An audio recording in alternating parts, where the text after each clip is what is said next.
અહીંયા આપણે નીચે આપેલા આકૃતિમાં કેટલા ટ્રાયંગલ છે એની હવે શોધવાનું છે, બરાબર.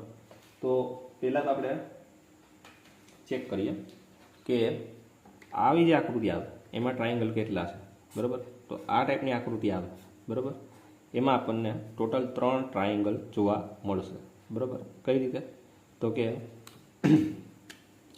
આ પહેલો ટ્રાયંગલ છે, આ બીજો ટ્રાયંગલ છે, અને પછી મેન જે છે એ ટ્રાયંગલ છે. એટલે ટોટલ આપણને આવી આકૃતિ હોય ત્યારે કેટલા ટ્રાયંગલ જોવા મળે? 3 ટ્રાયંગલ જોવા મળે છે, બરાબર. હવે આ ટાઈપની આકૃતિ હોય ત્યારે આપણને કેટલા ટ્રાયંગલ જોવા મળે એ આપણે અહીં વાત કરીએ, બરાબર. તો અહીંયા જોવા જઈએ તો 1 2 3 અને 4 આ 4 ટ્રાયંગલ જોવા મળ્યા, પ્લસ બીજા આપણને ટ્રાયંગલ જોવા મળે છે. એ ક્યાં છે? તો તમે અહીંયા જોશો તો પહેલાં આપણને આ રીતનો ટ્રાયંગલ બનાવીએ, આ 1, પછી આ છેડેથી ટ્રાયંગલ બનાવીએ એટલે કે 2, પછી આ છેડેથી આપણે ટ્રાયંગલ બનાવીએ એટલે 3, અને પછી આ છેડેથી ટ્રાયંગલ બનાવીએ એટલે 4. તો 4 નાના અને 4 બે ભેગા કરીને આપણે બનાવી શકીએ છીએ. તો ટોટલ અહીંયા 4 ને 4 કેટલા થશે?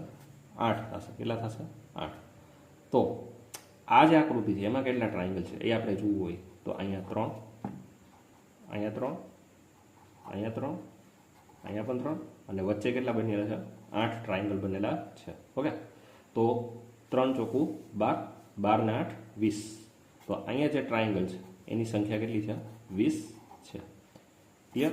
તો આપણો આન્સર આવશે એ છે 20 છે. તો યાદ રાખો કે જ્યારે આ ટાઈપની આકૃતિ આવે ત્યારે 3 જ બને, જ્યારે ચોરસ હોય ને વચ્ચે ચોકડી હોય ત્યારે 8 ટ્રાયંગલ બને. આ આપણે ટ્રીક છે એ મગજમાં ફિક્સ કરી દેવાની છે. ક્લિયર?